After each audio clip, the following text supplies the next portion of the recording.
Hey everybody, this is Andrew from Kite Army. Today we're going to do something a little different. You're going to join me on my Monday morning commute. I can't wait. This week is going to be so ruined.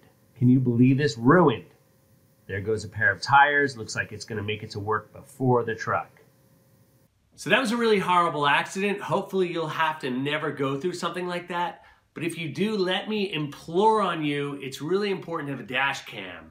These have caught on in Europe and are just starting to take hold in the United States. And the reason why is because if you're in some sort of accident or something happens while you're driving your car, you have evidence of what happens. It's like an insurance policy. So it's really cheap. For $100, I didn't want to take the risk anymore, especially with the dangerous roads I drive. I wanted a dashboard cam. So let me tell you my story. I started looking, I went to like the big box stores. I went to Best Buy and I looked at all their dash cams and they all kind of looked chintzy. I was surprised. There was no brand that I recognized out there that I was like, oh, that's gonna be an absolute like home run. So I went online, I went to Amazon, and the Amazon recommended was this guy right here. This is the ROAV. It's made by this company called Anker. This is the ROAV DASHCAM C1. Here it is right here. This is a 1080p dashboard camera.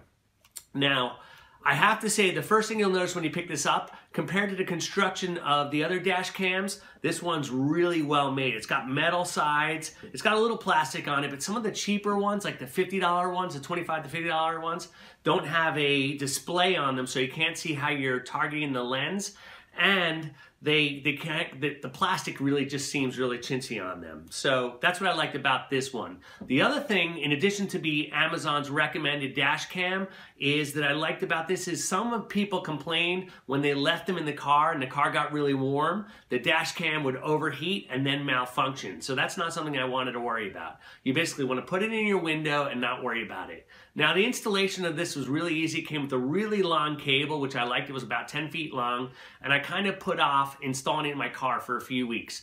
But when I really got to the project, it only took me 5 or 10 minutes, and they have a little tool so you can push it in against like the seam of the window, and it looks really nice. I might finish it off with a little black duct tape just to conceal the corners, but otherwise it hasn't bothered me. Now I did put it right near my mirror in my car, and believe it or not, even though the mirror was to the left of it, I could see some of that mirror in the lens, so I had to move it over another inch. Just be aware of that when you install it.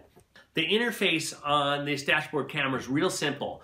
If you run the interface through the LCD here on here, it's really cumbersome, but you can connect it with Wi-Fi to your smartphone. It works really easy. You have the exact same options you have in the menu that you would have on this screen here, the touch screen. You have them on your smartphone. So it's really easy to set up.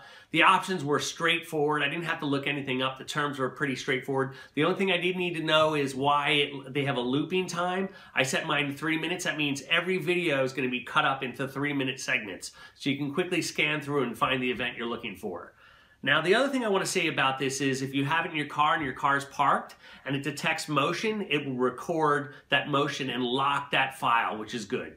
That's the other thing it does. It locks files. So if you get in an accident and it detects a real hard impact, it will lock that file. So it won't write over that file as it continues to loop through its media. It takes an SD card up top. I think it can take up to like a 128 gig SD card, which is more than plenty. I have a 64 gig in here and it's been fine. It goes for a few days for me on my commute without rewriting over itself. So that's really good.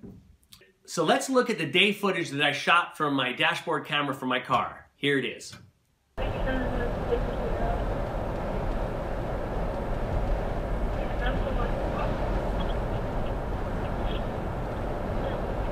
All right, so this camera has a really fancy lens in it, and it's supposed to do a good job at night. Let me show you what a night video looks like.